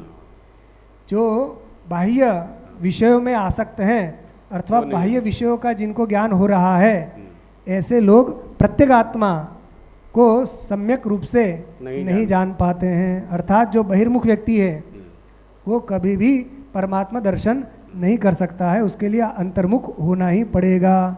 इसीलिए जो परांची खांडनी में जो कहा ना, कश्चित धीरः प्रत्यगात्मानमेक्षत, प्रत्यगात्मा का दर्शन करने के लिए वो धीर होना चाहिए। और आवृत्त चक्षु, सब जगह से उसने जो अपनी इंद्रियों को विषयों से हटा लिया है, ऐसा अंतर्मुख व्यक्ति, क्योंकि जो विरक्त होगा वही अंतर्मुख हो पाएगा। जिसके अंदर वैराग्य नहीं है वो अंतर्मुख हो ही नहीं पाएगा, क्योंकि उसको तो उसकी इंद्रियां खींचेगी बाहर बाहर। बहुव्य सपत्नी वगैह पतिम लुनंती। प्रहलाद जी भगवान नरसिंह की स्तुति करते हुए ऐसा ही कह रहे हैं कि जैसे एक पत्नी को, एक पुरुष को 5 पत्नियां खींच के ले जाए तो उसकी बेचारे की क्या दशा होती है, ऐसी दशा हम संसार में पड़े हुए जीवों की हो रही है। प्रभु आप हमारी रक्षा कीजिए। ये 5 पत्नियां कौन? शब्दादि विषय, ये सब मुझे खींच के ले जा रही है, तो आप मेरी रक्षा कीजिए। तो वो परम ज्योति है जो हिरण्मय परे कोश में है, स्वर्णमय जो पर म्यान है उसके अंदर है। वो जो विरज ब्रह्म है, निष्कल है, शुभ्र है, ज्योतियों की ज्योति है, उस परमात्मा को विद्वान लोग अपनी आत्म स्वरूप से उसको जान लेते हैं। ये माने रूप, रस, गंध, शब्द और स्पर्श, ये जो विषय हैं ये इस जीवात्मा को अपनी ओर आकर्षित करते हैं, खींचते हैं। जो विद्वान पुरुष है, जो धीमान पुरुष है, आत्म तत्वदर्शी है, वो आकर्षित नहीं होता है, वही तत्व को जान पाता है। और जो विषयों की प्रति आकृष्ट होता है उसको तत्वबोध नहीं हो पाता है। तो ये बात है। विद्वान का मतलब यहाँ केवल शास्त्र को रटने वाला, पढ़ने वाला नहीं है। यहाँ विद्वान मतलब शास्त्र को पढ़कर आत्मसात करने वाला विरक्त तत्वदर्शी। हाँ। तत्वदर्शी अर्थ में है। तो तत्वदर्शी होगा फिर ब्रह्मनिष्ठ होगा। हित्वा सर्वाणि कर्माणि ब्रह्मणि निष्ठा यस्य सह ब्रह्मनिष्ठा। ब्रह्मनिष्ठ मतलब ब्रह्मनिष्ठ होना चाहिए। ब्रह्म में ही निष्ठा होनी चाहिए। ब्रह्म के अतिरिक्त संसार में किसी पदार्थ में निष्ठा हो गई तो फिर वो ब्रह्म साक्षात्कार का अधिकारी नहीं रहेगा। मतलब जैसे मनुष्य की जो प्रिय वस्तु है उसके प्रति उसकी निष्ठा होती है, ऐसी ही साधक की निष्ठा जब भगवान के प्रति, ईश्वर के प्रति, ब्रह्म के प्रति होगी तब तत्वदर्शन होगा। जो संसारी लोग हैं, सोना चांदी मिल जाए तो उसको तिजोरी में रखते हैं, जानते हैं कि यह बहुत महत्वपूर्ण वस्तु है। गृहस्थाश्रम वाले लोग अपनी कन्या की रक्षा करते हैं क्योंकि उनका संबंध उसकी प्रतिष्ठा से जुड़ा हुआ है। जो भूमि धारक हैं, ज़मींदार हैं, वो ज़मीन की रक्षा करते हैं। तो जिस तरह से इन सब की रक्षा करने की निष्ठा होती है, ऐसी ही निष्ठा जब भगवत भक्ति की हो जाए, ब्रह्म साक्षात्कार करने की हो जाए, भगवान की प्राप्ति की हो जाए, या अहम ब्रह्मास्मि, तो बहुत बड़ी बात है। लेकिन यहाँ तो निष्ठा हम सहज में बना सकते हैं। उपासना के लिए, कर्मकांड के लिए, अभिषेक आदि जो उपक्रम बताए गए हैं, यज्ञ आदि जो बताए गए हैं, अग्निहोत्रम तपः सत्यम वेदानां चानुपालनम, इष्टापूर्त दत्त कर्म, इनमें भी निष्ठा बन जाए तो धीरे धीरे धीरे धीरे यही क्रम मुक्ति है ना। जो यत श्रद्धा से वही, हाँ, जिसकी जैसी श्रद्धा होती है वो वैसा ही हो जाता है। बढ़ता जाएगा, बढ़ता जाएगा, बढ़ता बढ़ता उसको पा लेगा। श्री राम जय राम जय जय राम।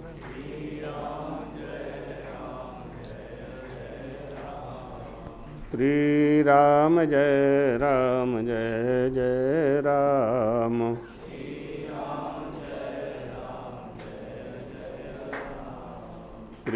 राम जय राम जय जय राम।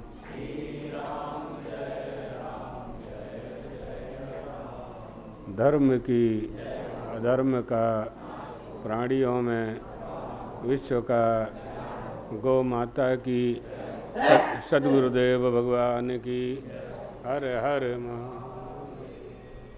हर हर हर महादेव।